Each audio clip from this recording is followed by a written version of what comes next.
नाशिकमधल्या बहुराष्ट्रीय आयटी कंपनीमध्ये घडलेल्या धर्मांतर प्रकरणानंतर त्याचे पडसाद आता मुंबईतही उमटायला सुरुवात झालेली आहे। आज ठिकठिकाणी या घटनेच्या विरोधात आंदोलन करण्यात आलं। वांद्रे जिल्हाधिकारी कार्यालयासमोर विश्व हिंदू परिषद आणि बजरंग दल या दोन्ही हिंदुत्ववादी संघटनांनी आंदोलन केलंय।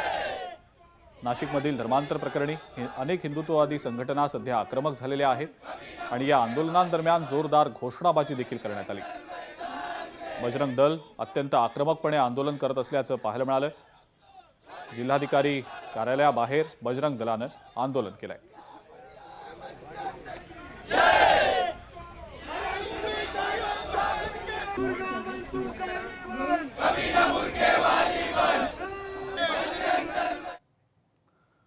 नाशिकमधल्या बहुराष्ट्रीय आयटी कंपनीतल्या धर्मांतर प्रकरणात फरार आरोपी निदा खान ही गरोदर असल्याची माहिती मिळतेय। गरोदर असल्यानं आपल्याला जामीन मिळावा यासाठी अटकपूर्व जामीन अर्ज तिनं केल्याचं समजतंय। निदा खान हिच्या अटकपूर्व जामीन अर्जावर नेमका काय निकाल बाहेर येणार आहे याकडे आता लक्ष असेल। या अटकपूर्व जामीन अर्जावर उद्या सुनावणी होण्याची शक्यता आहे। निदा खान मला असं कळलं की आज कोर्टामध्ये तिला अटकपूर्व जामीन मिळावा म्हणून अर्ज करण्यात आलेला आहे।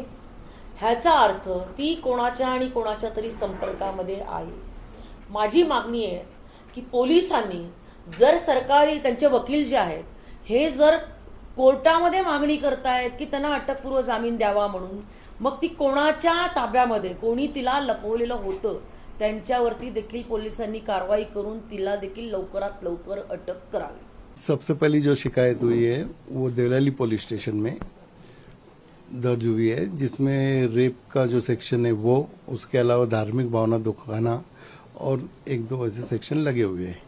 उसमें मेन एक्यूज जो है वो दानिश शेख को बनाया गया है और साथ में एक्यूज बोल के निदा खान और अतार, इनको एज ए टोटल 3 आरोपी को बनाया गया। उसके बाद फिर पुलिस ने इन्वेस्टिगेशन में ऐसा रिवील किया है एज पर पुलिस रिपोर्ट कि वहां पे और किसी इलीगल ये चल रही है। तो फिर बाद में 2 तारीख को of this month continuous 8 FIR same day file हो गई है। वो सब 354 वगैरह के तहत आती है। नाशिकच्या बहुराष्ट्रीय आयटी कंपनीतील धर्मांतर प्रकरणामध्ये निदा खान आणि नाशिक एसआयटी अधिकारी संपर्कात असल्याची माहिती आता सूत्रांकडून मिळतेय। निदा खानच्या निकटवर्तीयांच्या माध्यमातून नाशिक एसआयटीचं पथक मुंब्रा पोलीस ठाण्यामध्ये दाखल झालेलं होतं। गेले 4 तास नाशिक एसआयटी पथक या सगळ्यामध्ये तपास करत असून निदा खान गेल्या 2 वर्षांपासून मुंब्र्यात राहत होती अशी माहिती मिळतेय। निदा खान तिच्या पतीसोबत मुंब्र्यात राहत होती अशी माहिती मिळतेय। निदा खान मूळची ठाण्यातली भिवंडीमधली गैबीनगर इथली रहिवासी आहे। निदा खान गरोदर असल्याची माहिती निदानच पोलिसांना दिल्याचं समजतंय। मात्र निदा सतत आपलं ठिकाण बदलत असल्याची पोलीस सूत्रांकडून माहिती मिळतेय। तर निदा खानच्या पतीची नाशिक एसआयटी पथकानं चौकशी केल्याचं समजतंय। मात्र निदा खानचा अद्याप ठाव ठिकाणा पोलिसांना कळलेला नाही। लवकरच निदा खानपर्यंत नाशिक एसआयटी पोहोचणार असल्याची ही माहिती सूत्रांनी दिली आहे। कॉर्पोरेट सेक्टरमध्ये होत असलेल्या या अशा गोष्टींचं दुःख असून नाशिकच्या धर्मांतरण प्रकरणाबाबत अमृता फडणवीस यांनी खंत व्यक्त केली आहे। मी बँकेत असताना माझ्या समोरही अशा केसेस समोर आलेल्या होत्या। गैरप्रकार उघडकीला आल्यावर कारवाई मात्र करण्यात आलेली होती अशी प्रतिक्रिया अमृता फडणवीस यांनी दिलेली आहे। लव जिहादची प्रकरणं गंभीर आहेत। तरुणींनी मुलींनी अलर्ट राहावं असं आवाहन सुद्धा अमृता फडणवीस यांनी युवतींना, तरुणींना, मुलींना केलेलं आहे।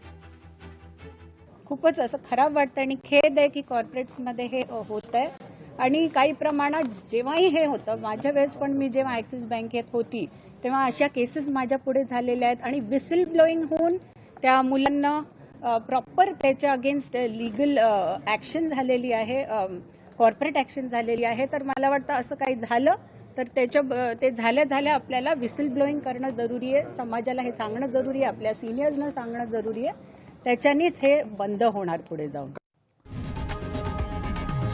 लोकशाही मराठी ऐका, पहा, जागरूक रहा।